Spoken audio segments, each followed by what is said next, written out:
وكفى وسلام على حبيبه المصطفى أما بعد فأعوذ بالله من الشيطان الرجيم بسم الله الرحمن الرحيم إن الله وملائكته يصلون على النبي يا أيها الذين آمنوا صلوا عليه وسلموا تسليما اللهم صل على سيدنا محمد معدن الجود والكرم وآله وأصحابه الكرام وابنه الكريم وبارك وسلم بحمدہ تعالی و بکرم مصطفیٰ صلی اللہ تعالی علیہ وسلم۔ آج کی شب میں قرآن عظیم کے 5.5 پارے مکمل ہو چکے۔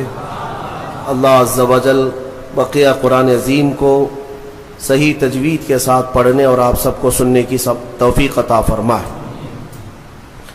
آج سورہ نساء کی ہم نے تلاوت کی ہے۔ سورہ نساء عربی میں عورتوں کو کہتے ہیں، عورتوں کو نساء کہا جاتا ہے، اور آپ اس بات سے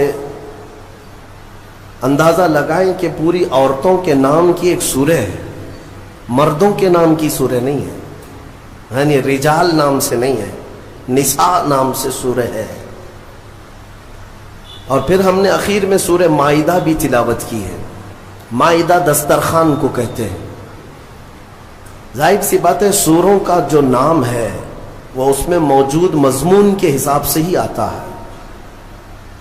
نساء میں عورتوں کے متعلق کچھ بیان آیا ہے، جس کی وجہ سے اس کا نام سورہ نساء، کیونکہ نکاح کے متعلق احکام بتائے گئے۔ اور مائدہ میں ایک دسترخوان کا ذکر ہے، جس کی وجہ سے اس کا نام مائدہ رکھا گیا۔ آج ہم نے جو آیتوں کی شروعات کی 5ویں پارے کی، وہیں سے کچھ احکام اللہ تعالیٰ نے ہمیں بتائے۔ الرجال قوامون علی النساء، اللہ تعالیٰ نے مردوں کو عورتوں پر حاکم بنایا۔ حاکم کا مطلب حکومت کرنے والا مراد نہیں، بلکہ کفالت کرنے والا، عورتوں کی نگرانی کرنے والا، یا عورتوں کو اپنی نگرانی میں رکھ کر پرورش کرنے والا۔ مرد کو اللہ نے یہ اتھارٹی دی۔ شریعت کے مطابق مردوں کو اللہ تبارک و تعالیٰ نے ہماری شریعت کے مطابق یہ اتھارٹی دی ہے۔ اب کچھ باتیں یہاں سے لے کر کے کچھ لوگ واویلا مچاتے ہیں کہ اسلام میں مردوں اور عورتوں کو برابر کے حقوق نہیں ہیں، عورتوں کو دیوار کے اندر بند کر دیا جاتا ہے، وہ کام کاج کرنے والی ہے، بس جھاڑو پوچھا کرتی رہ جائے زندگی میں، اور اس کا کوئی کام نہیں ہے۔ ان ظالموں کو کیا پتا کہ عورتوں کا اسلام میں مقام کیا ہے۔ جو دور بیٹھ کر کے واویلا مچاتے ہیں، ان کے نزدیک برابری کا مطلب یہ ہے کہ عورت کو ننگا کر کے بازار میں لایا جائے۔ واللہ میں کہتا ہوں، اسلام نے جو عورتوں کا مقام عطا کیا، ایک خاتون جنت سیدہ کائنات فاطمۃ الزہرا کے قدموں کے برابر لاکھوں مرد بھی نہیں ہو پائیں گے۔ ان کا جو مقام ہے، یہ نہیں ہے کہ اسلام نے عورتوں کو کہیں گرایا ہے، برابری، بلکہ کچھ خصوصیات مردوں کی ہے وہ مردوں کو دی گئی، کچھ خصوصیات عورتوں کی ہے تو عورتوں کو دی گئی۔ یہ ایکویلٹی نہ ہونے اور برابری نہ ہونے کے جو دعوے کیے جاتے ہیں پوری دنیا میں، ہیومن رائٹس یا ویمن رائٹس کے متعلق، کہ عورتوں کے حقوق کے متعلق، ان کو ایسا لگتا ہے کہ اسلام میں عورتوں کو حق نہیں ملا۔ اور یہاں پر بھی تو ہے، ہمارے ملک میں بھی، کہ ہماری عورتوں پر بہت زیادہ رحم کھاتے ہیں ہمارے پی ایم صاحب، کہ مسلمان عورتیں پیڑت ہیں، مسلمان عورتیں پیڑت ہیں۔ پیڑت کا مطلب مظلوم ہے۔ اب وہ پتہ نہیں کون سی مسلمان عورتیں پیڑت ہیں، یا کون سی وہاں پر جا کر کے ان سے شکایت کی ہیں۔ ویسے تو ان کی خود کی عورت بہت سالوں سے پیڑت ہے۔ میرے عزیزوں، اسلام نے جو حقوق عورتوں کو عطا کیے، میں چیلنج کے ساتھ کہتا ہوں، پوری دنیا میں کسی بھی کمیونٹی نے وہ حقوق نہیں تھے، وہ حقوق نہیں دیے۔ تمہیں پتا ہے، ایک زمانہ تھا جب عورتوں کو 5 زنجیریں باندھ کر کے بازار میں لایا جاتا تھا۔